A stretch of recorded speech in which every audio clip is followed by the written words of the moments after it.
Hello there, brave souls. Welcome to Trauma is Expensive with your host, Micah Bravery.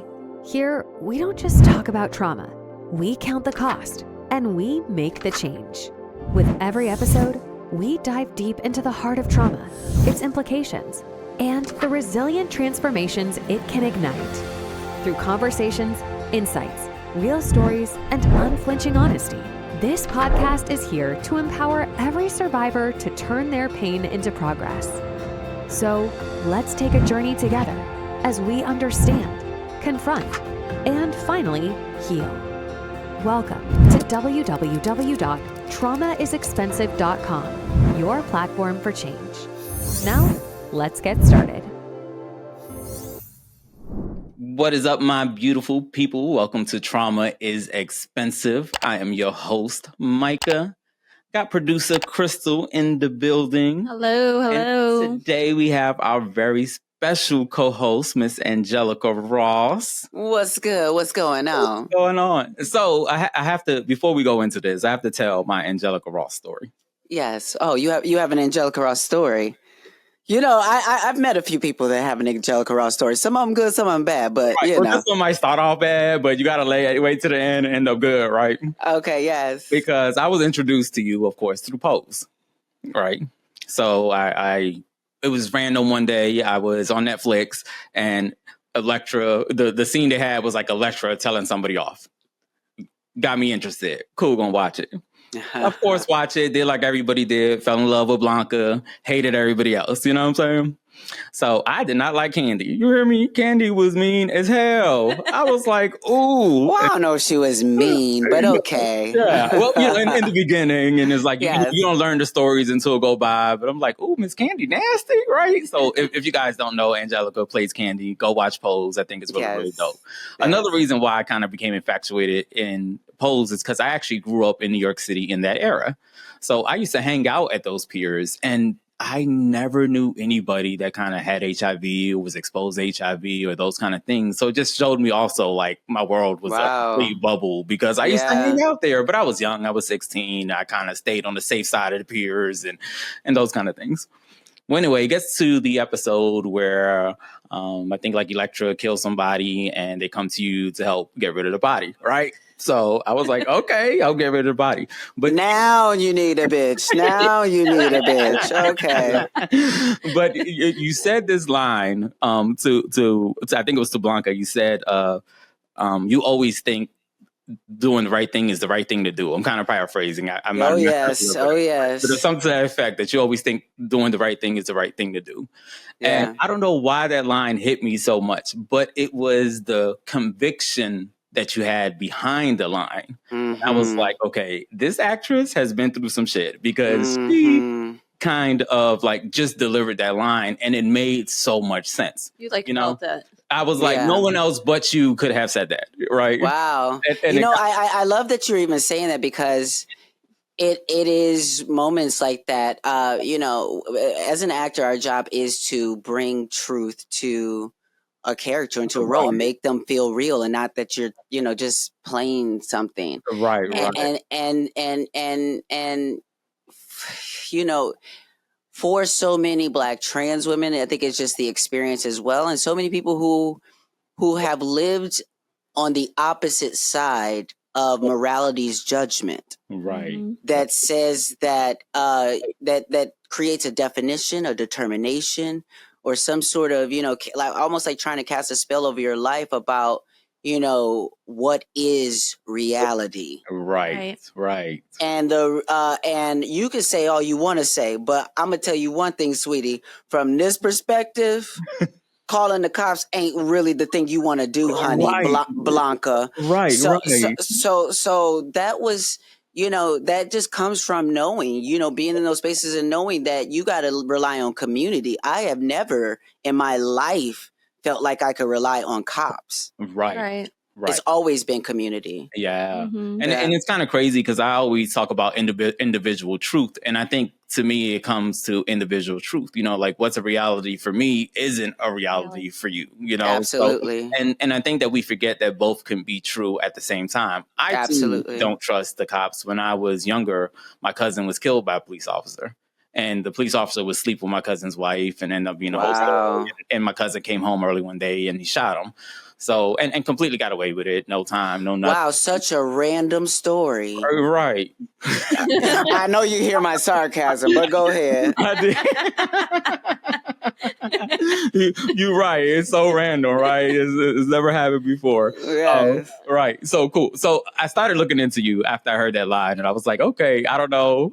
In that moment, I was like, you know what? You was straight judging Kandi, but it also became about you, the person behind Kandi, because once again, it was the conviction of the. But can I tell you? But let me tell you that is, you want to talk about. I love that this podcast, is contextualized in the framework of talking around trauma, because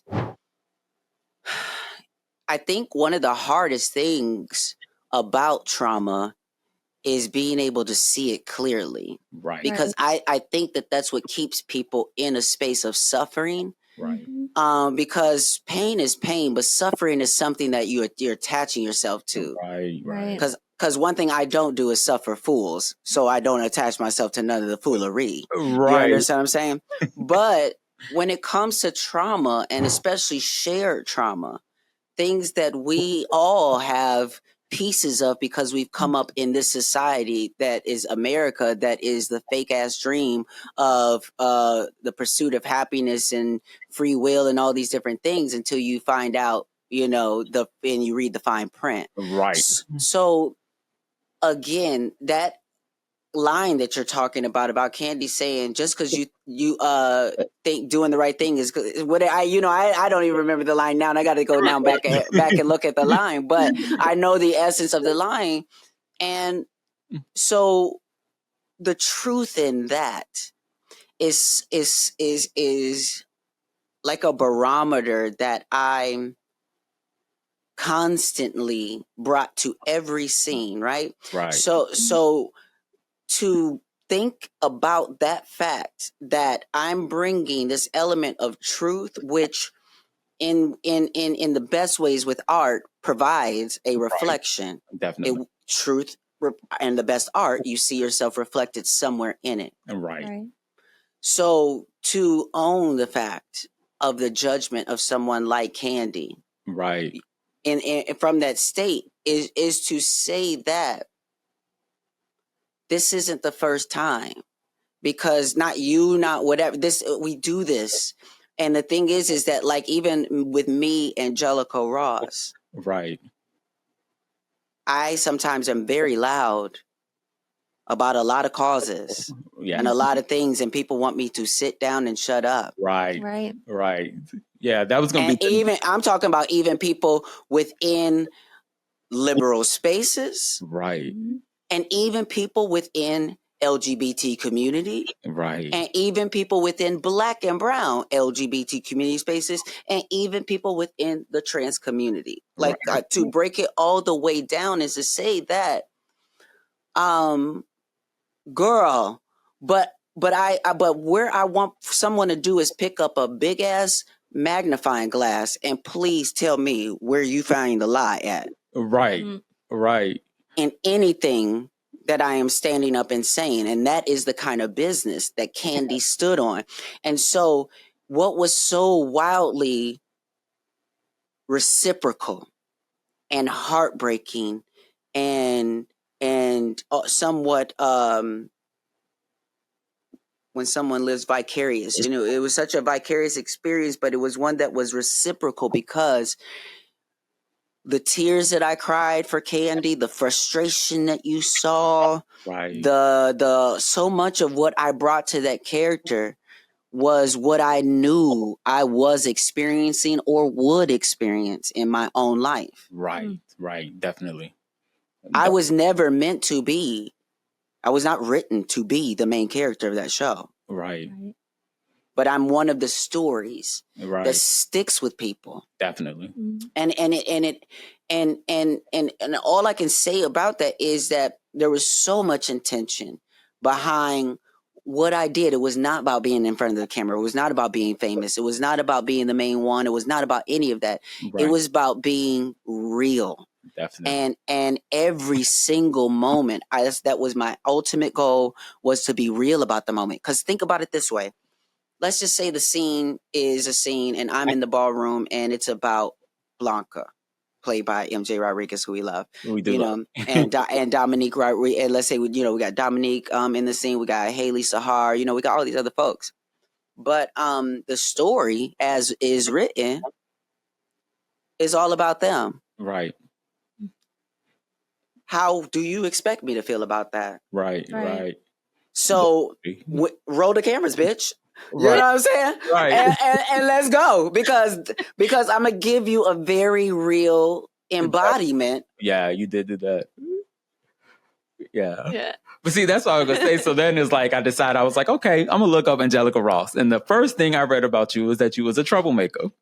A troublemaker. Ooh. Yeah. And I don't know, and I don't want to like quote anybody, but I feel like it was a Ryan Murphy quote or something that somebody was quoting or something like that. Not to call anybody out there, but that just made me more interested now, because I'm like, oh, I like troublemakers, So I started following you on Instagram, and it's like, once again, everything you said, you stand up for everybody. And I think that is so beautifully amazing, right? Because, me, I didn't realize how much I didn't do until I started watching your stuff, and then I was like, wow, like I'm not educated about none of this stuff, like I didn't get the Palestine war, and I didn't but that's so intentional, and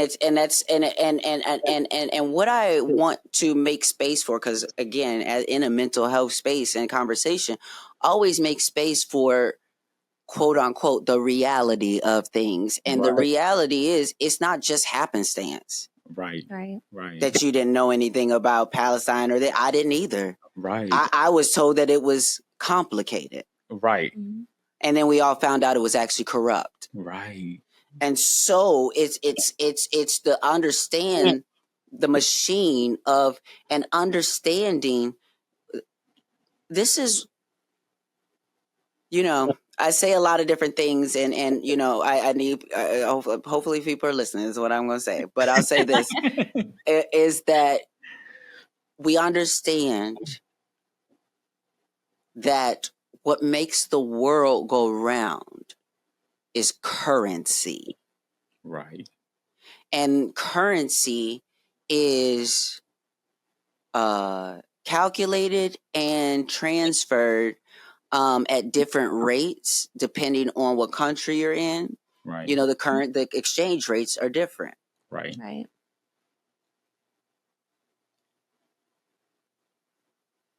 Technology has discovered a way in turning our attention into currency.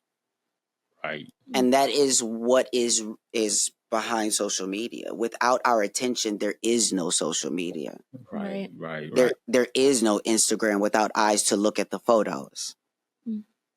So I was in a space where, when you let that happen organically, we were organically moving into a space where collectively as community, we were organizing under hashtags and under many things to be able to organize and disseminate information and distribute information.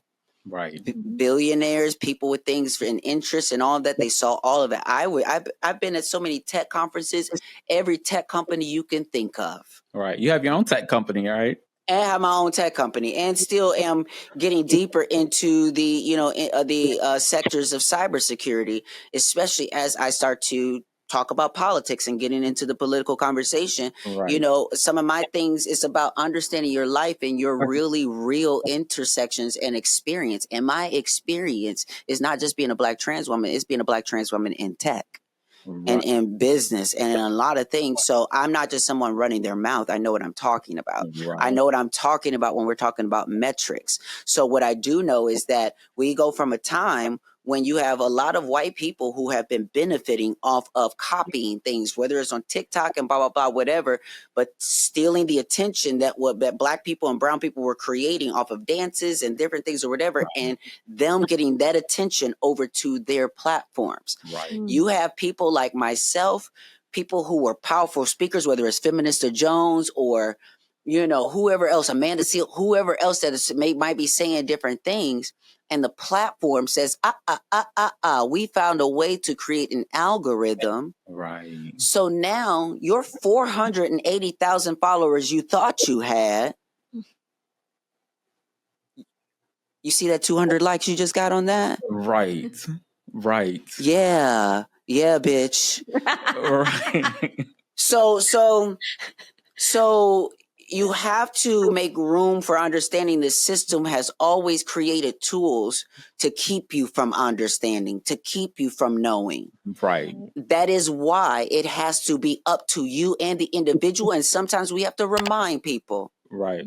that you need to be responsible for your own education. You need to be responsible for your own, because your ignorance is not just bliss. Your ignorance will also get your ass whooped in certain places. Right. Your ignorance will also cause you to get your purse stolen. Your ignorance will, you know what I'm saying? Like if you just don't know what the hell is going on, you just walking around with no information. So as an adult, boo-boo, you need to, now I'm not saying to you, you know what I'm saying? I'm speaking. No. Look. This is how I get going. You know what I'm saying? This is how I get going sometimes. No, I feel you. But just saying, as an adult, you need to put and understand that this is not, none of this is happenstance. This is a system, sweetie. Right. And the more that you recognize you are part of the system, whether you think so or not. Right. And then to take responsibility. And for your audience that is listening right now, and I want to give you, if you have not heard this definition, I have been preaching this definition for a couple of years now. I heard this definition from a Black woman who was a Buddhist that I learned. I didn't even know her personally. I just saw a tape one day of her talking. Right. And it was just so powerful. And she said that responsibility is the ability to respond. Her name was Linda Johnson. Right.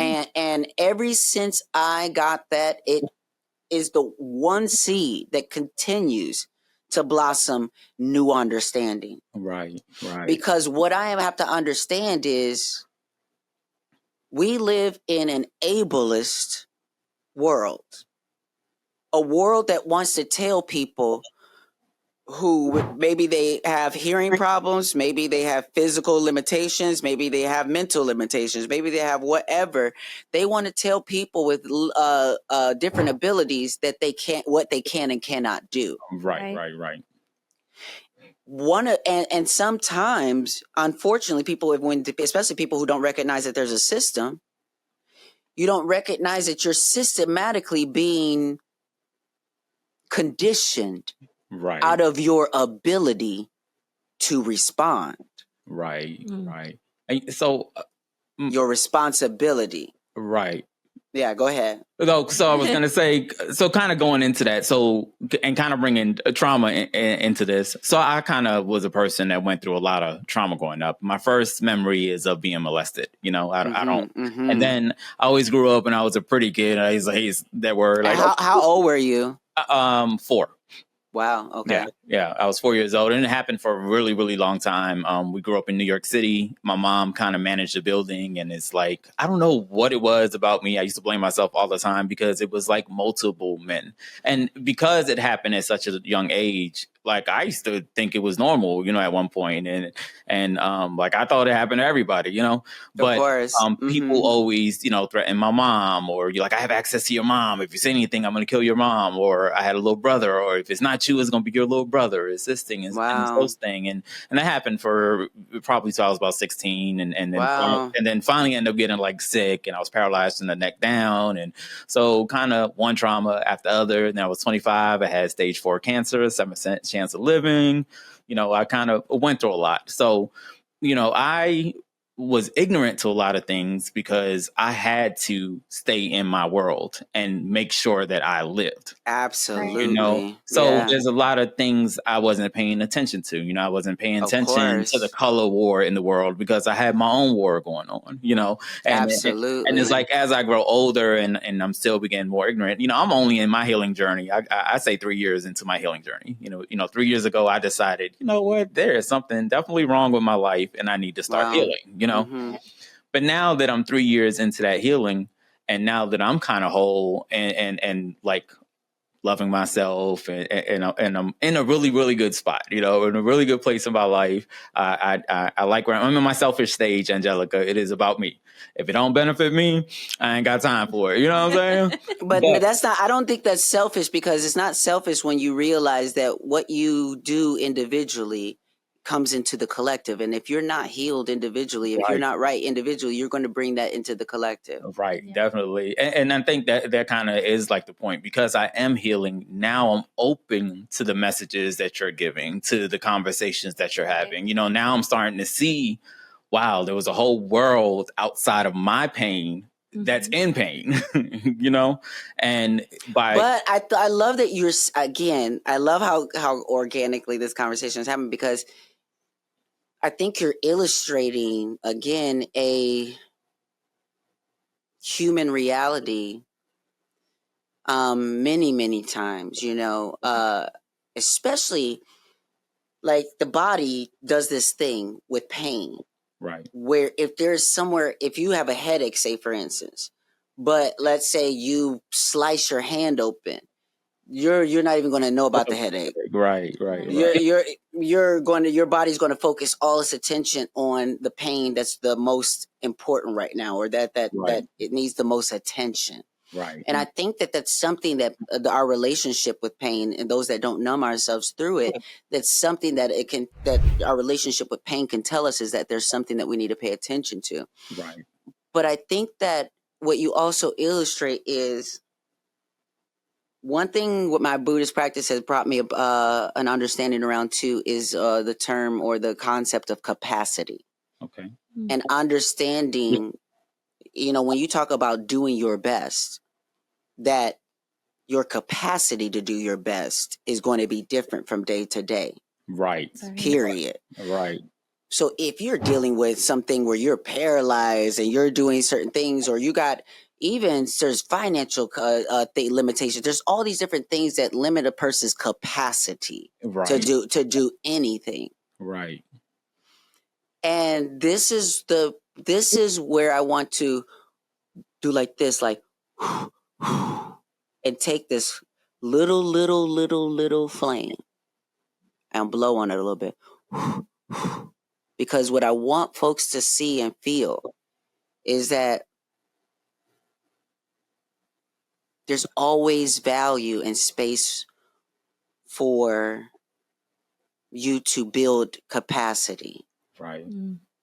And that looks different from day to day, but even when you are going through something, the practice of being a human being and recognizing someone else's humanity is being able to manage your own pain and have enough space. Right.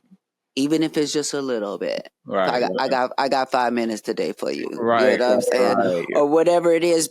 And then building that capacity, because I become someone now that people, kind of have this like wonder around how I've demonstrated my capacity to be available to various people, communities, conversations, what have you. Right. But I have to say that, when I first was introduced to this Buddhist practice and I was building trans tech, one of my Buddhist mentors was telling me, I was telling him how I was just struggling with balancing it all. My credit score was in the tanker. My bank accounts were negative, but I was just called to the work. I was doing it. I was getting the results doing the work, but my personal life, is what have you. And so he said, well, Angelica, he was like, and I get goosebumps thinking about this, because this was before I had 2 nickels to rub together. I had 3 roommates in Los Angeles in this house, and this was around 2010. And he said, Angelica, your life, you have a big mission, and what I want you to do is to chant for the endurance that your life is asking from you. Right. So that and to chant for the endurance, and chant for you to increase your capacity to do it all, or to handle more. Not saying you should be someone who does it all and doesn't take rest. Right. What it says is that I'm suffering right now. That back then, I didn't have much. You know what I'm saying? I really was. I didn't have a lot, and yet I was here trying to build a nonprofit and doing all these other things. Right. Where and what on what planet? And so, like, you don't got you don't have anything. And Right. so, but with the intention, Right. with the correct intentions to increase your ability to respond to the challenges, not just your own challenges, but to be able to recognize, wait a minute, I'm not the only one who's experienced this, Right. who's been disabled by America, by COVID, or by the military, or by capitalism, or by violence, gun violence, or whatever it is. And when you recognize you're not the only one, Right.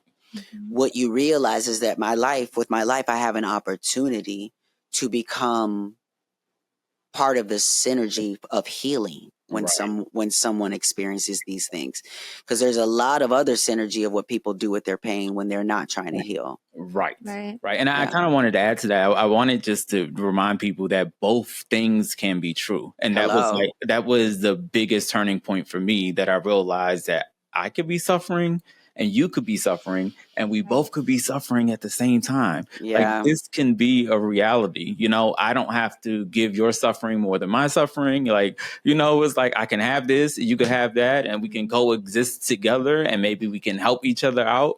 But both of If them we are true. can, Right. absolutely. Yeah. But both of them are true no matter what it is, you know, because people suffer for Absolutely. different reasons. So it's like, Absolutely. and you know, I hate the term big trauma, little trauma. I'm like, you're not gonna tell me that something I feel is little, you know. Right. We not gonna have that. You're right. So Absolutely. it's no comparison, and there shouldn't be comparison. And to me, we can kind of go into that's, you know, another reason why our world is so messed up, because we want to do those things and place, you know, It's I'm so here fruitless. and I'm It's there. so fruitless to compare. It's so Right. fruitless because what you have to do, like, because again, like you said, big trauma, little trauma.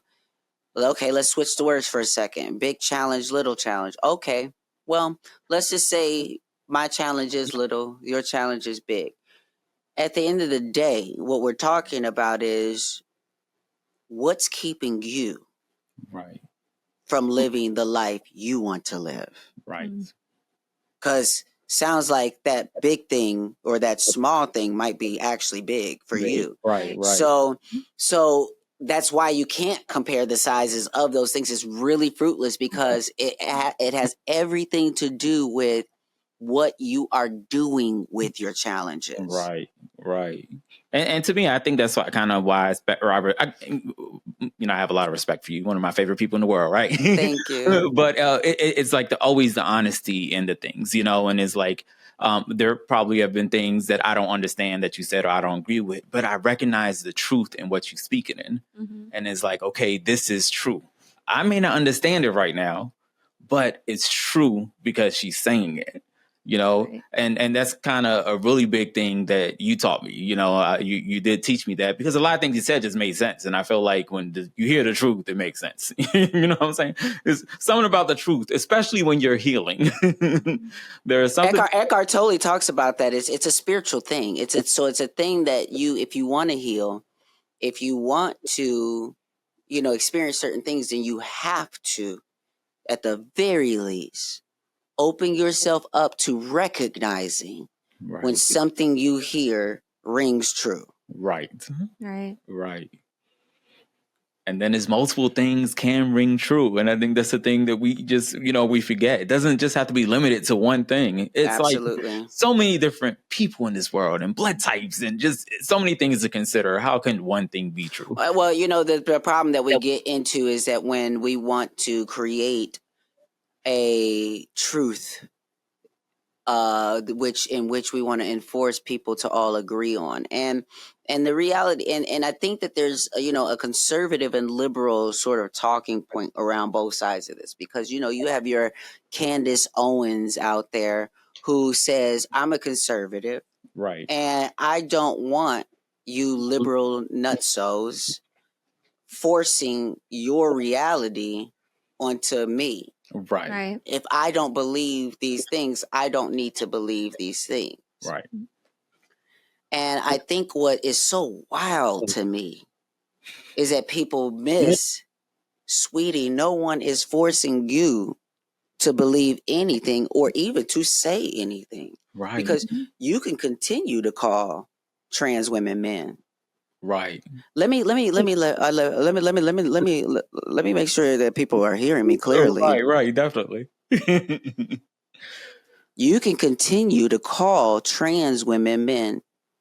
You can continue to call trans men women.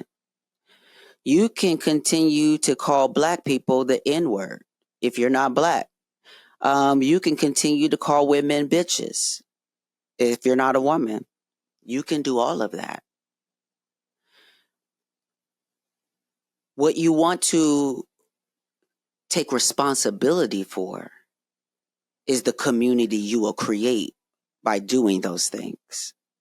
When you look up and look around you at the people who want to use the same language you want to use, and you recognize you're around a lot of people who don't mean any good to each other.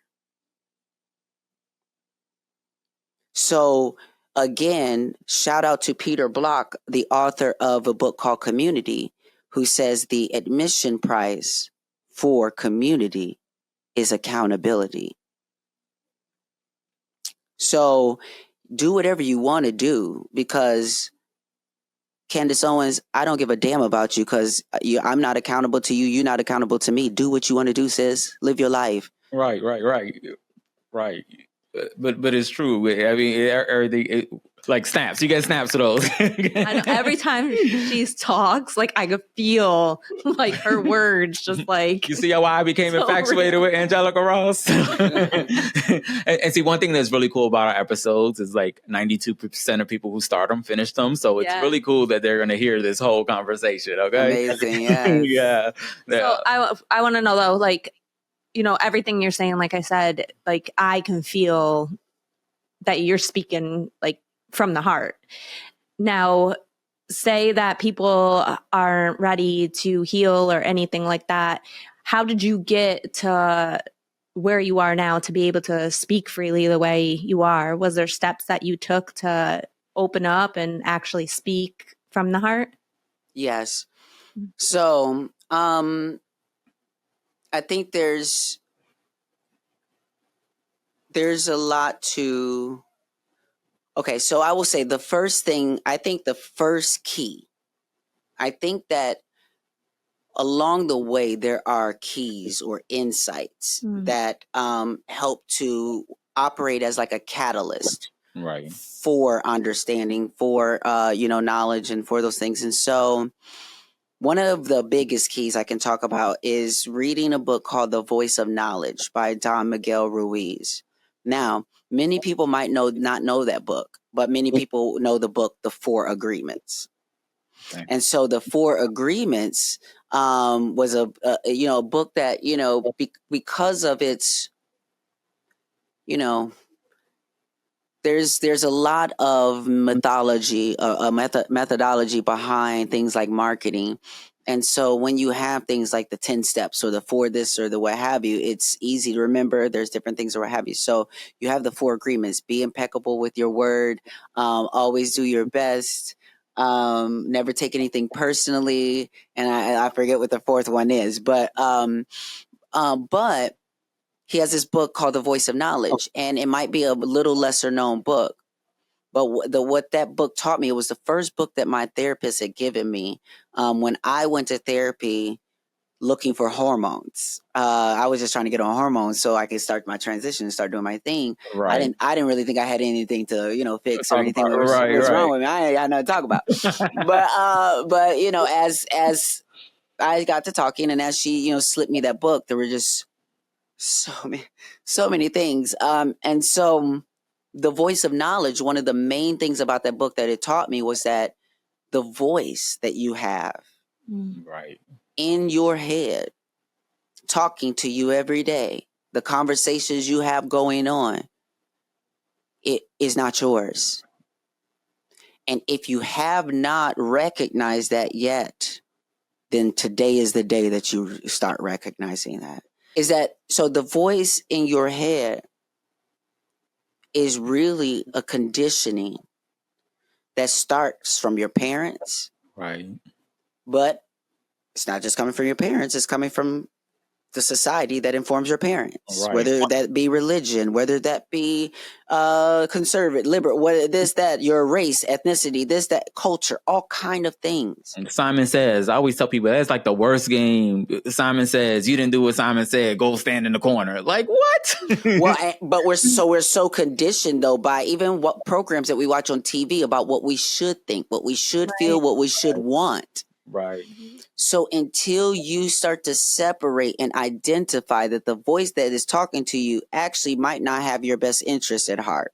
Right. They might still be actually telling you that you can't be that singer or that writer or that actor or that podcast host or that salesperson or that CEO or that whatever it is, when in reality that's your parents that were telling you that we don't do that or we don't, this, or a woman will never do this or what have you.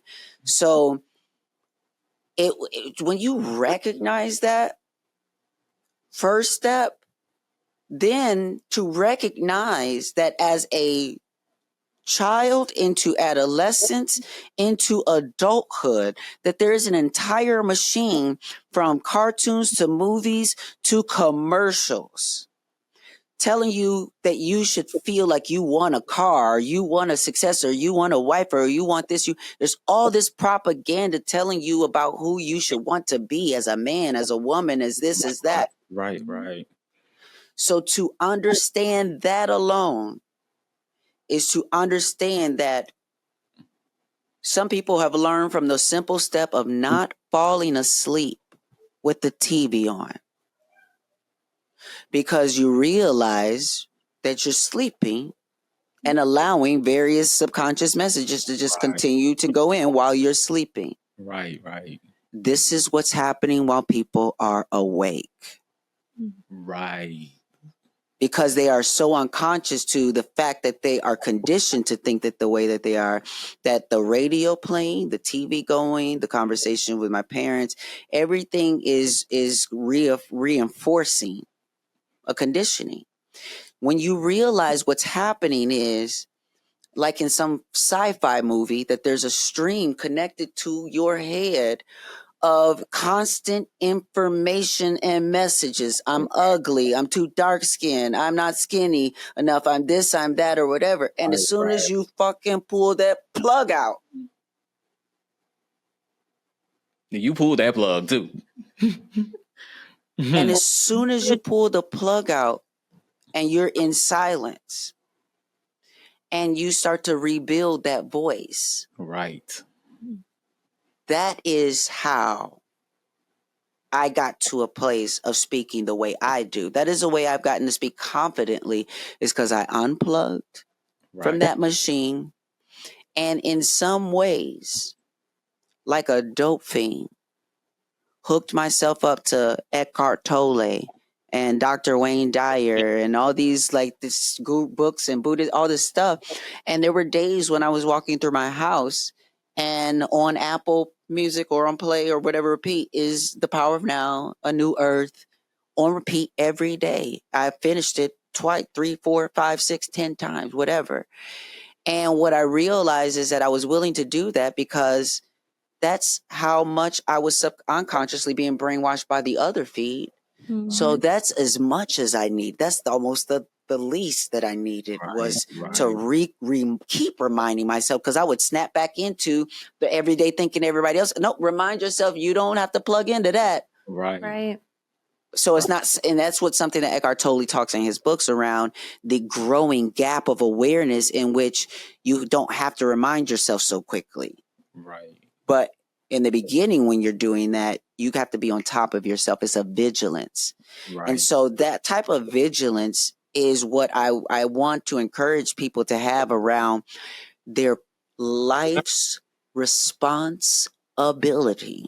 Right. Be vigilant about how you respond, when you respond, how much you respond, to whom you respond. Right. That vigilance will add to your health care, to your mental health. Right. And doing all that and staying inside your capacity, right? Absolutely. Staying in And I would say, I will say, not staying inside your capacity, being aware. prayer. Okay, definitely. Because there are just many days where you need to push beyond what you might have been capable of the day before. Right, definitely. That's kind of one of my sayings. I'm like, tomorrow I'm gonna be better than I was today. Like Absolutely. And you know what? And then I do that knowing that I might have setbacks. You know, I'm one of those people that I wake up angry. I don't know why. Something happened. I think I'm a Power Ranger in my sleep. Okay, and I be fighting and stuff, but I wake up angry. What time do you wake up? Usually about 6. Okay. Yeah, and I wake up kind of angry, and then I just for the rest of the day I'm just angry. I'm like, why do you wake up at 6? Because I have to go to work. Okay, that's what I'm asking. So, what time do you have to be at work? So really, I have to be there when I get there, kind of thing. so like 8 o'clock. So luckily, I'm the boss. So I kind of get there when I get there. But so you have a commute? Not really. It's like funny. Once again, it's about 6 minutes. Oh wow, that's great. 6 is in my life a lot. Yeah. So the reason why I asked you that, because I'm just about to give you, just a very organic, again, example in the responsibility, the ability to respond. When I talk a lot about winning. I have this this community that I built called the Winner's Circle. It's basically something like a LinkedIn, like a Facebook. It has community guidelines. It's free to join. Post anything you want, just not nudity and whatever. But we're just it's basically a community of people who encourage each other to win over whatever their challenges might be. Oh, that's dope. And just to so you got a job thing coming up, or you got a role you want, or whatever it is, just knowing that you actually can win at these things, but you also need to prepare yourself for that opportunity. Right. And to also understand that when it comes to winning, it's a mindset that is something that you have to be vigilant about moment to moment. And so there's this saying that we have in Buddhism. We talk about winning in the morning, and it's not something that is easy to do or that I always do. But this is what I'll say about that is practice your response to everything. Right. And so I'll say first, practice your response to the sun. Practice your response to the sun coming up. Right. Practice your response to waking up, to sleep, to the sensation of waking up. Your response to a cup of coffee, or your response to, like, again, the way you, like, if something's too hot or too cold. But is it really, or is it that I can condition myself to have more capacity for hotter things or for colder things, or So I just say that to say that there's so many small moments in which you can practice your ability to respond differently every single day, like Groundhog Day, like the movie Groundhog Day. Right. Waking up and knowing that you're someone who, I don't know, I just wake up angry. Boom. What a great challenge to give yourself that could probably change, like have a drastic change on your entire life. Right. So just to clarify though, I barely wake up angry. Okay. So I usually wake up like this, which is crazy. I'm one of those people like, look, Whitney Houston is my alarm. She comes on Higher Love. Wonderful. Yes. So that's my morning. Whatever you have to do to get you into that spirit is all I'm saying is just realizing whatever it is. It could be that I don't eat well in the morning. I don't feed myself well before I leave the house, or there's been many things that I've done, and so realizing the clock resets every day for certain things and every second for other things. Wow. Yeah, that's pretty dope. Dropping jewels. Okay. And I wanted to say, so it's kind of funny. I stopped listening to my brain a long time ago because I realized how programmed I was. I call my abusers dementors, like in Harry Potter, because they try to suck the soul out of me. So my dementors, I knew put a lot of programming into me. So kind of like once I realized that I was thinking the wrong way, I kind of started living by my emotions. what I felt about it. And so I do things on how I feel about it, you know? Yeah. And usually, and my brain will always contradict it, like, no, don't do that, you know? And it's like, no, but I feel like being generous, or I feel like giving this person this 5 minutes, or, you know, I feel like randomly calling somebody I haven't talked to in a long time, you know, like these are things. But I've also felt like dropping friends and letting go of people and ending bad relationships. So I'm kind of in that feeling everything out right now, right? So, you know, kind of in my selfish mode. So when I do wake up angry, I kind of always, right now, I feel like it's necessary because I'm still growing in my healing. So I allow myself to have it because I want to figure out where it comes from. Absolutely. Well, that's what that's really, I know that's what you were saying. I know that's and it really is the relationship with it every day. Right, it's like, okay, right. so what is this? Right. But I guess, you know, I didn't think about like the simple things, like, you know, like acknowledging the waking up, you know, or the brushing my teeth, or, you know, finding, you know, thinking about like the little small things. Because right away I'm thinking, I'm angry now. Why am I angry? Like, what happened that I'm angry? You know, like, what did I dream about? But I don't pay attention to like the smaller, like the seconds.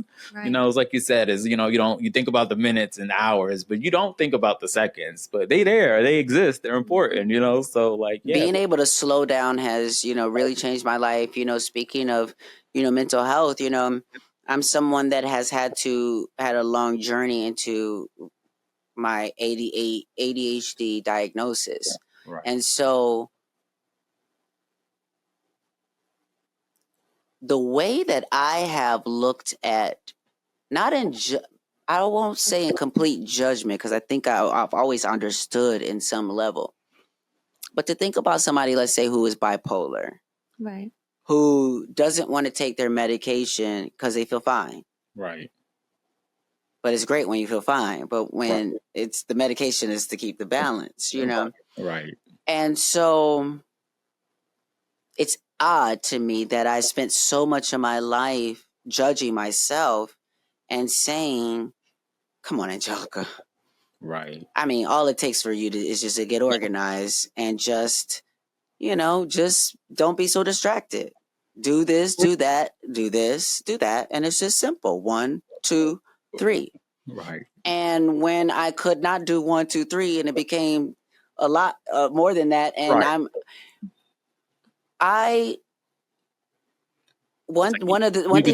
you could do 50 things at a time or nothing at a time. Right. And one of the things that I discovered from my experience is not realizing and understanding how like layers of different things can confuse what was really going on. So say, for instance, I thought I also had anxiety, you know, and I do have anxiety, but you know, when I had anxiety and I went on medication for anxiety, I did not like the anxiety medication they put me on. I didn't like the way it made me feel. Right. I felt too checked out, you know, whatever the case is. And so for me, it was smoking weed. Smoking weed was like the thing that helped me with my anxiety the best. Right. And so that's what I did for a very long time. And that is why also when I, you know, get into political conversations around decriminalization, it's also around restorative justice and all these different things. And so I will always also talk from my own personal experience and be transparent. Other people might not say that they've smoked weed in politics or whatever. I'm going to say that because that led me in my journey to understand that I was treating my anxiety when really I should have been treating my ADHD. Right. The moment that I treated my ADHD, my episodes of anxiety almost disappeared. Like, I don't really experience anxiety anymore now that I'm on my medication because my attention. So I'm someone who, as we've talked about, I have a big capacity for my life. I build a big capacity. That shit will drive me. Right. Because I'm committed to it all. Right. With my heart. Definitely. 10 toes down. Definitely. And I mean what I say. And I do what I say I'm going to do. Right. And so to be that committed and people will call on you still, and people call on me like I'm CNN sometimes now. Right. From Africa, Cuba, all over the world. And I'm like, sweetie, I'm really not that powerful. I mean, I will speak up on some stuff, but I really can't. I can't pick up the phone and call nobody and make nobody do anything. Like Angelica for president. Here we go. Let's start the campaign now. Well, we'll see. But when I got to realizing that someone like me just needs to be able to feel calmness around the many things that I am called to do. Right. I need to not feel the urgency, the way that certain people might feel the urgency to have like a hit of a drug or something, or just even anything else. That's how much of an urgency I might have to complete or do something in the middle of something else that I'm doing, right. Or whatever the case is. So to get that in order also got my emotions in order. Right. There were just so many things tied to it that I didn't know were tied to it. Right. Because I didn't have the space to regulate. Right. I didn't have the space to think and breathe because my brain was keep bopping to this, to that, and was taking my body dry.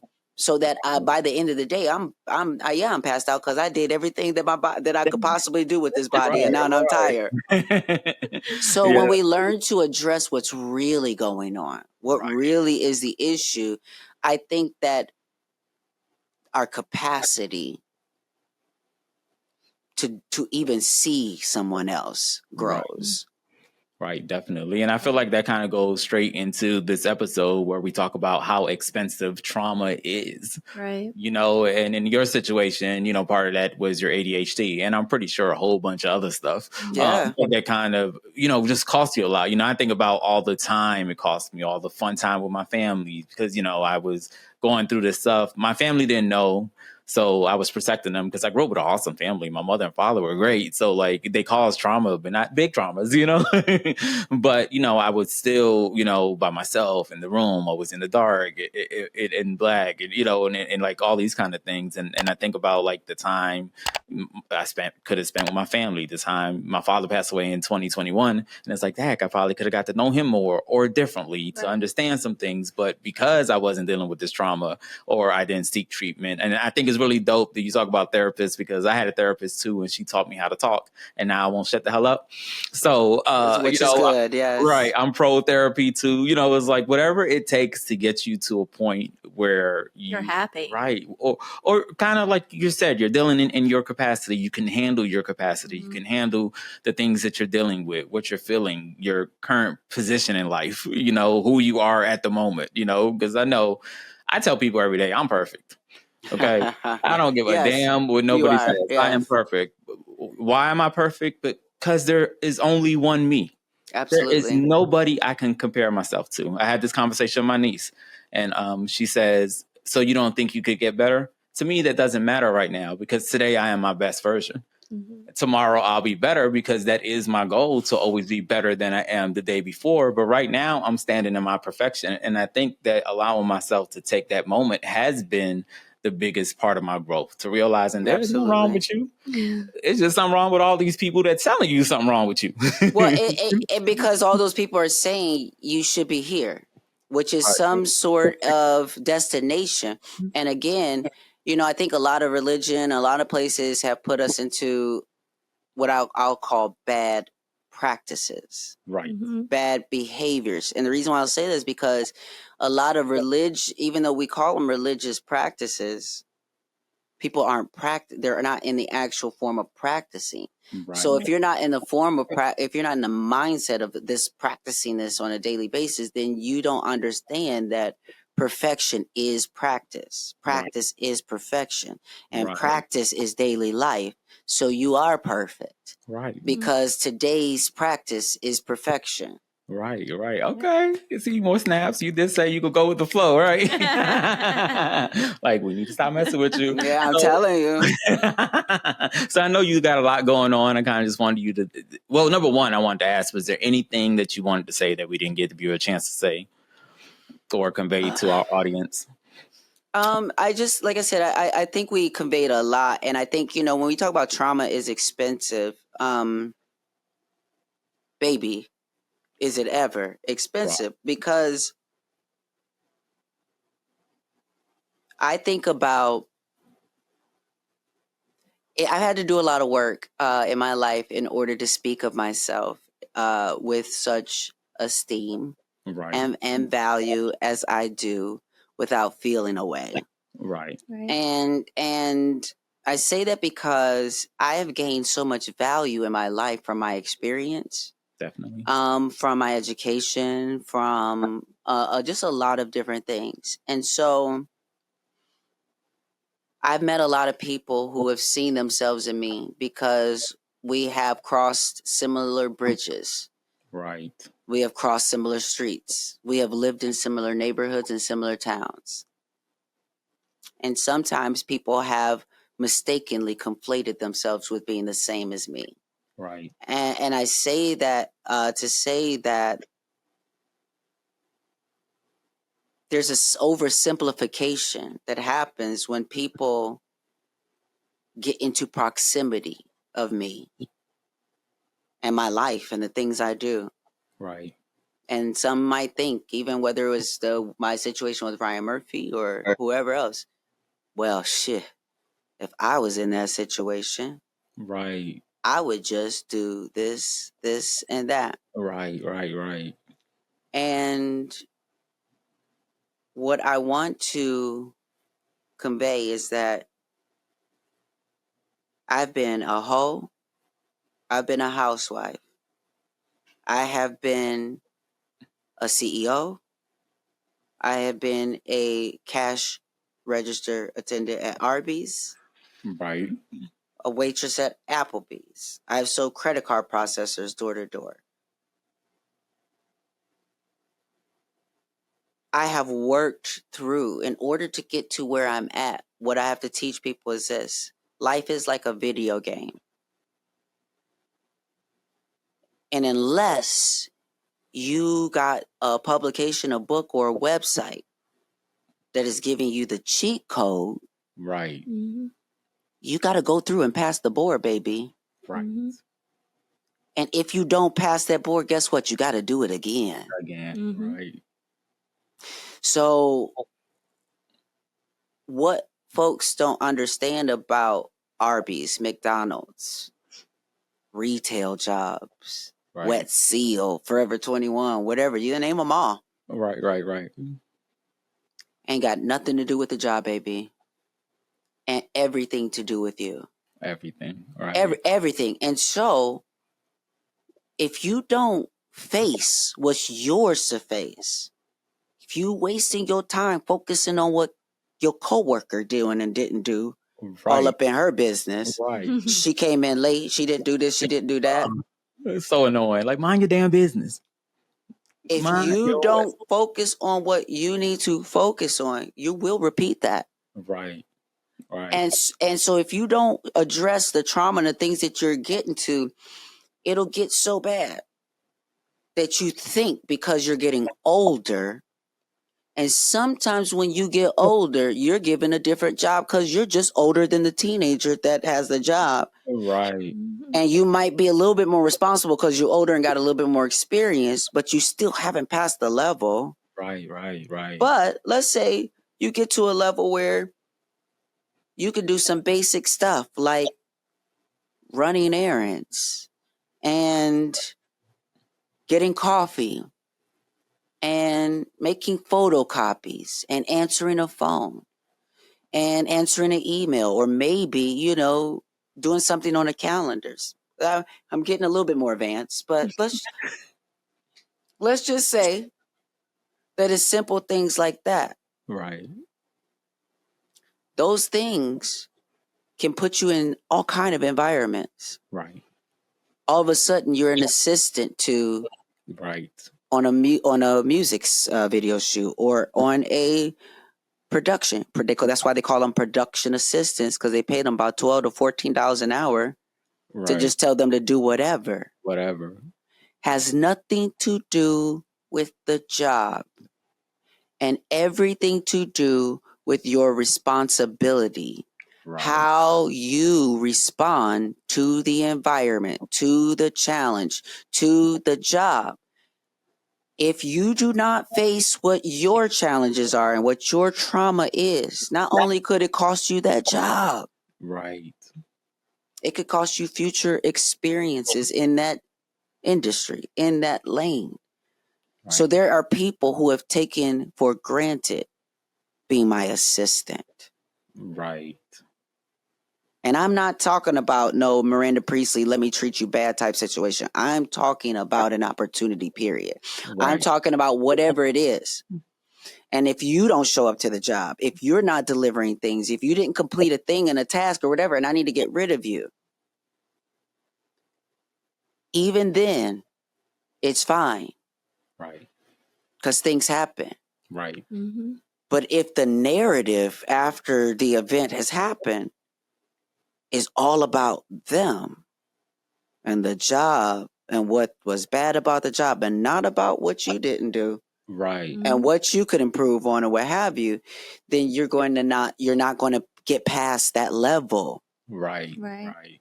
So it's so expensive because like I've learned so many lessons and I've lost so much money. Right. I've lost money on even family that I have tried to bring into a space and teach things to, but they were in such their trauma Right. that how could I even blame them Right. for not just wasting the opportunity, but wasting my money and time? Right. Because at the end of the day, I also have to be in better practice and Right. better awareness Right. that we're all walking around here with traumas. Definitely. Yep. And so being an adult and taking responsibility for your life is understanding how to protect yourself Right. Mm-hmm. while still engaging with people, Right. not disconnecting from everybody and just calling it quits. Right. Right. Right. Yeah. Like I don't work that way. We got that's the only way is through it. So Right. you again, there's a lot of people who have such avoidant behavior. You stop that. Right. You're not fooling anybody and you're not going anywhere See, because by that's avoiding the problem. you kind of started into my next question, because we I get a lot of DMs and emails and those kind of things from people who watch our episodes, and one thing that I get a lot of is, well, I haven't, my trauma's not as bad as yours, or I haven't had it that bad, or it's always somebody out there with bigger problems, and I just kind of wanted to see what your advice is to those people who have listened to everything you said but still thinking, well, I know so and so down there, or Right. there was just, a homeless man on the corner, and so they don't want to consider their issues. Okay. So again, everything is balance. Right. So what you're talking about is another extreme. And on the other side of that extreme is someone, and remember we talked about who their capacity is so small, all they can focus on is their own problems. Right. Right. They can't hear anybody else when they're saying, well, girl, I got problems too. I was trying to tell you that, my man, don't hear none of that. Right. Right. Right. All of that. So again, and that's why I love the concept. Just even if you don't practice Buddhism, the philosophy of it Right. Right. brings so many different things into clarity, and understanding the yin and yang of things, is understanding the balance and things of the both and of things. Right. So if you ever find yourself, this is the answer to that person. Being on any extreme is never a healthy place. Right. So seek balance. Balance. Definitely. So if you find that you are focusing on the people in Palestine, right?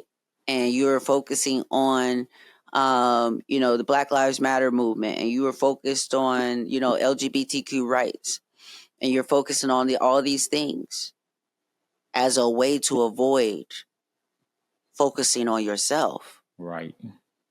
Find balance, sweetie, Right.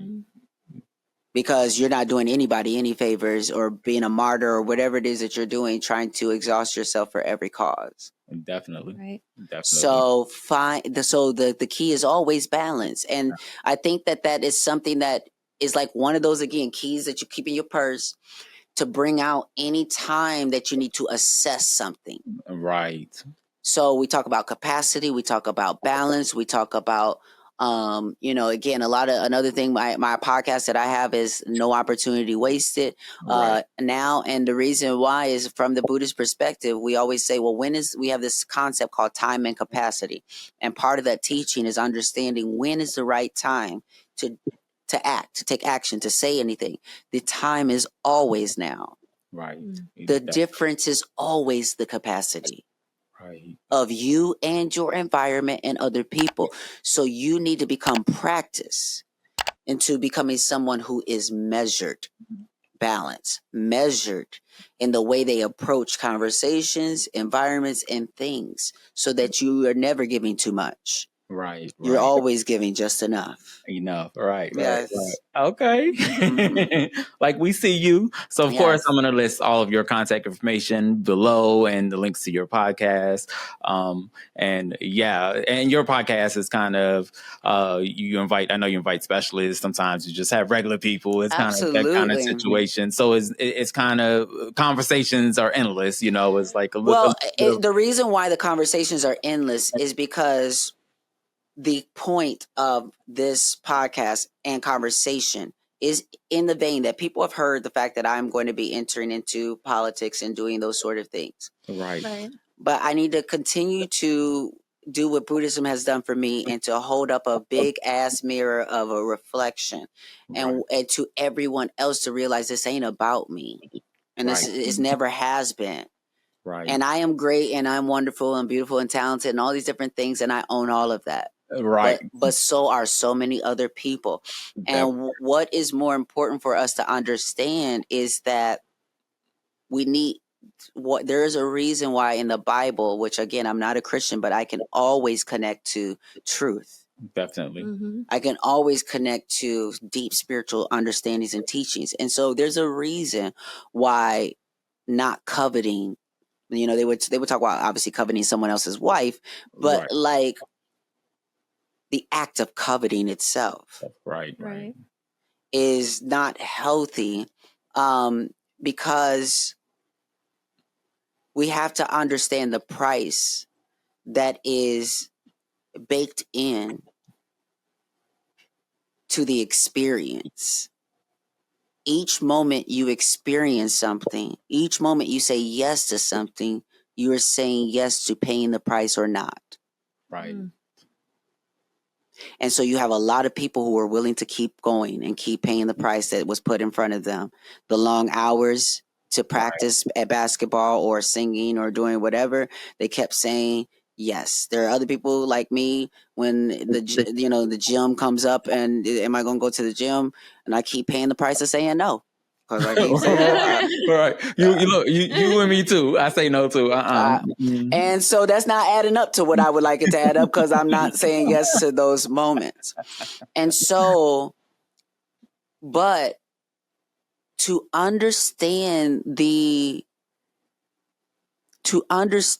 input output, but more so than input output is more of a reciprocal nature of that relationship with challenge. Right.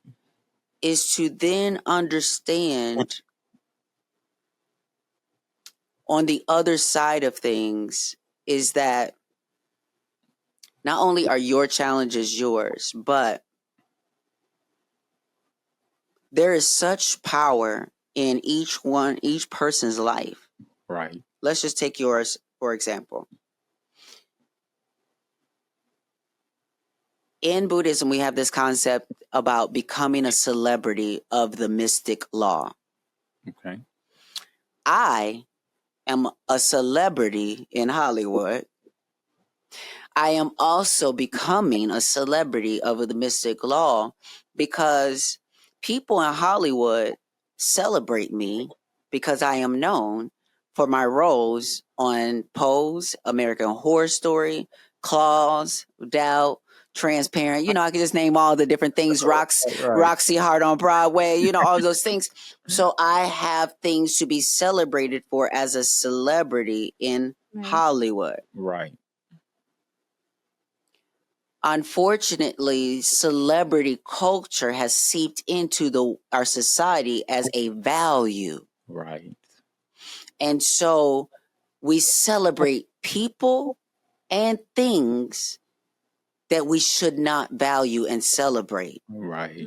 Especially because those very things don't reciprocate the value to us. Right. So to understand that when you become a celebrity of the mystic law says that no matter who you are, what life you come from, what place on the planet you come from, what your ability is, your sex, gender, whatever, that you can have you can create a valuable and enlightened, peaceful life. Right. And contribute that to the world. Definitely. Everybody can do that, no matter what you've been through. Right. Now, when you have someone like yourself who has said that you've been through the things that you have been through and gone through the things that you have gone through, there are people whose worlds have ended at that experience. Right. That's how important it is for you to illustrate there's life beyond that. Right, definitely. So you will be celebrated by people who recognize what you've done with your life. Right. If we become a community of people, right, a culture of people, a society of people who celebrate people who should be celebrated. Right, definitely. Jonathan Majors getting the Perseverance Award at the Hollywood Unlocked Awards. I don't necessarily think that that's the sort of, not when you're given there are people with less. Right. Mm-hmm. Who are trying to make the right decisions, who are trying to move with the best ways that they can. Right. Those are people who should be celebrated. Definitely. Who are not abusing people, who are not taking advantage of people's resources, who are not manipulating, who are not lying, who are not going about it the way that we know can win you favor. Right. I'm sorry. If you're not clear already, let's be clear. Lying, cheating, or being willing to be an accomplice, witness, right, or silent contributor to, right, is profitable. So to even expand it even more is to say the more willing you are to be an accomplice to capitalism's end goal, the more you will experience its profit. Right. So that's why we have to be in practice with a reevaluation of each other and what we value and how we value each other. And it starts with how you value yourself and your own experiences. Definitely. Once you do that, you would not be here talking to me right now. You would not have your own podcast right now if you hadn't started somewhere at valuing your own experiences and saying, this is worth me sharing. Definitely. Yeah. And it's kind of a perfect segue into what we're doing with this podcast, because we want to make this podcast about you, you, the audience, you, the people, everybody has a story to share, and we want to create this platform, much kind of, I say your network. Sounds pretty cool. I'm going to join it. But, yes, it's much about that. It's about community and kind of just supporting each other and uplifting each other and just sharing, so many experiences. I've had a world of trauma, but I haven't had all the trauma, Right, So it was like I could share my experience, but sometimes I need to hear about yours, because I need to know that it's not just limited to what I went through. You know. But I'll tell you this, a lot of times, so what happens in the winner's circle? So, I'll say for your listeners here. So with the winner's circle, it's a free platform like a LinkedIn, like a Facebook for people to, post about their things. We cheer each other on, all that kind of good stuff. Now, there is an added layer. Capitalism, of course, it's just we all participate in our own ways. But this is just a way in which I've been able to, as a celebrity, put boundaries around my actual real time and engagement. Right. There's so many people in my DMs asking all kind of questions from, hey, did you see this show, to how do I become a singer or actor or start my own business or get out of this or do this or that, Right. And so I am one person, only one person. And, on Meta's platforms, I am limited.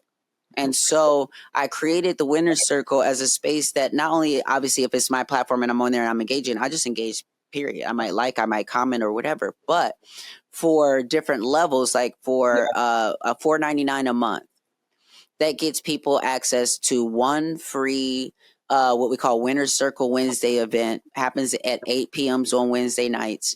And it's literally a Zoom meeting with me. Okay. $4.99 a month gets them one of those. And so that's wild, first of all. But at night, or excuse me, I said that wrong. I said that wrong. So actually they do get those things, but they get that in playback, so they can see some of those things in playback. They can get access to those video playback at $19.99 a month. They at $20 a month, so they get this private space to meet and talk with me. Specifically around the Winner's Circle is around understanding that none of us have to be losers. We all can be winners, and understanding that your challenges are yours. So let us focus and talk on what it is that you need to do, or the things that you need to see clearly in order to win in your current circumstances or with your moment. It's like having me as a personal coach, but in a small group of people, because only, you got so many people who are paying $20 a month. Now at $40 a month, people are getting that weekly. So I'm doing that every week on every Wednesday. People are and since it's less people doing that, it's more, right. What have you. But it's still a spectrum of being in an environment that is focused on positivity and winning. And if you're not personally winning, being able to look to your left and your right and see how someone else is winning over in their challenge. Right. I have people in my Winner's Circle who are facing eviction. People who have, been doing various things. And the thing about being in the Winner's Circle with me is that, again, this is not being a fan. This is not about being a fan of Angelica Ross and being able to be in that space, because you might not be a fan of me after you've been in the Winner's Circle. And I tell you that in order to win in your moment, you're going to have to maybe change something that you're doing that's not adding up to what you say you want. Right. So I'm hard truth. The admission price for a community is accountability. And so for many people, I'm that accountability factor. I don't have a personal stake in you losing. Right. I want to see you win. Right. But I'm not going to sit here and affirm the lies that you tell yourself. Right. Definitely. And so it's that kind of space. And people quickly realize and value, that, because it's just not a lot of that out there. I'm not doing it at prices where I'm trying to take advantage of people and trying to, get rich off of folks or whatever. I'm just creating a community in a space that says, let's value this. So if you value my time, don't waste my time asking me about some movie in my DMs or sharing, whatever. I wouldn't do that to Oprah. I wouldn't do that to Ava. I'd be asking Ava, okay, how did, whatever. If I had someone's time and ear about getting over on a challenge or whatever, I'd really make it count. Definitely. So this is about literally understanding the value in your own life, because if you don't treat someone else's time like that, how can you expect someone to treat your time and your life like that? Right. And honestly, when you think about how often you spend $5, $20, or $40 on something that has no benefit to your life, is like, it's cheaper than therapy.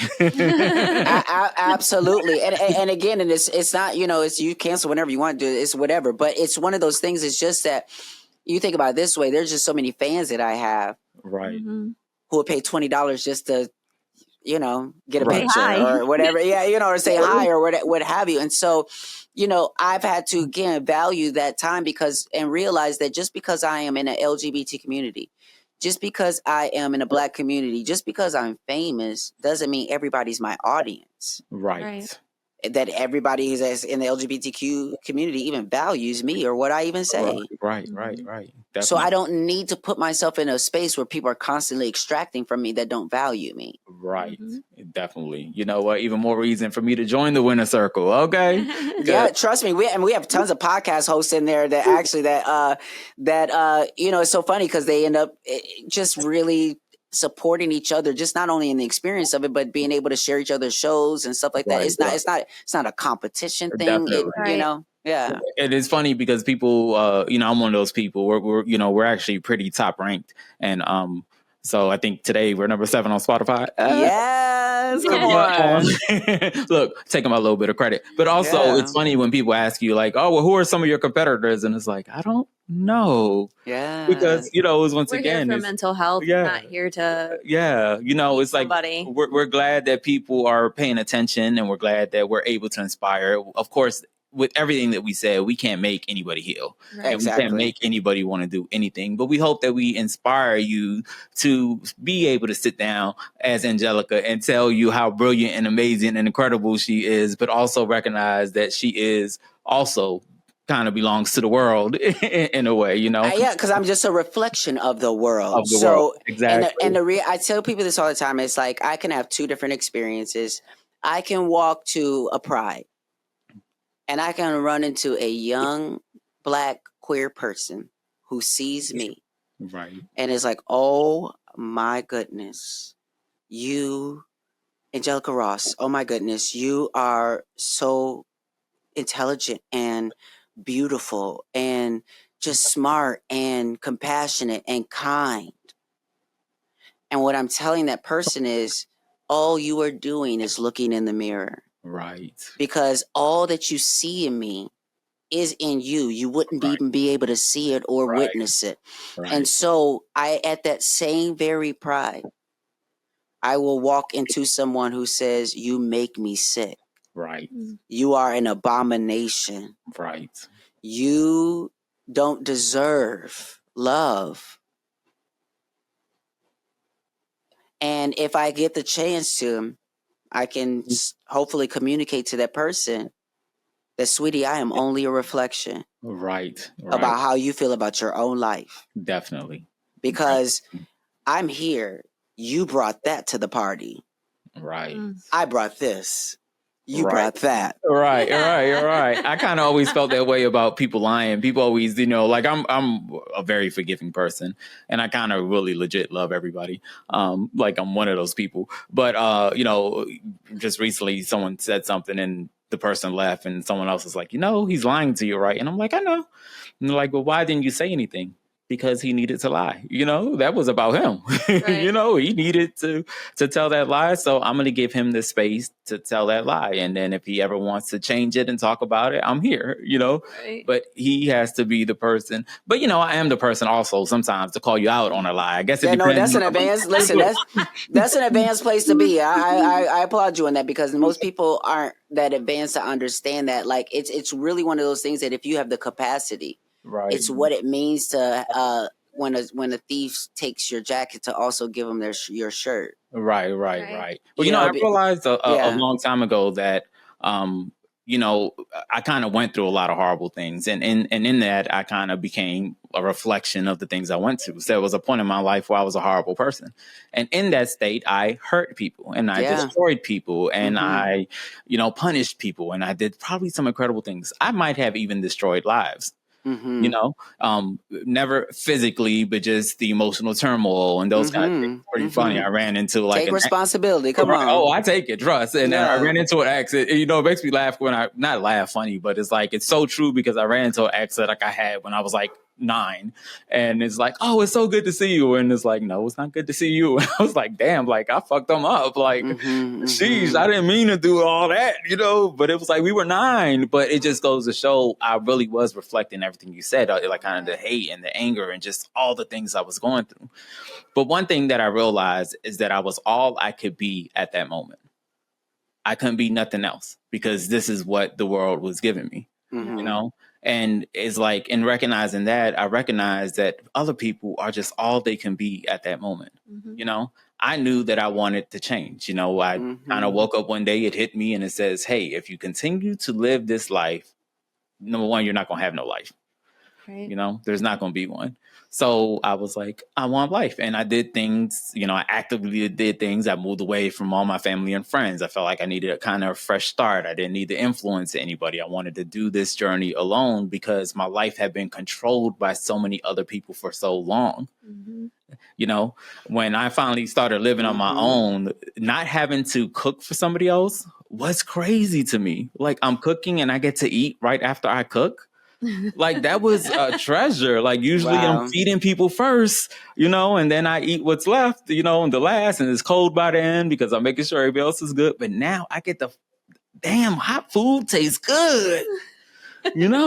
It's nice when it's hot and it's nice when it's crispy, so it's like I started to learn these kind of lessons. But, it's like I recognize my battles and my struggles and the things, and it's like I could have ended up differently. There's many people who have been through horrible things and still end up being good people. I wasn't one of them at the time.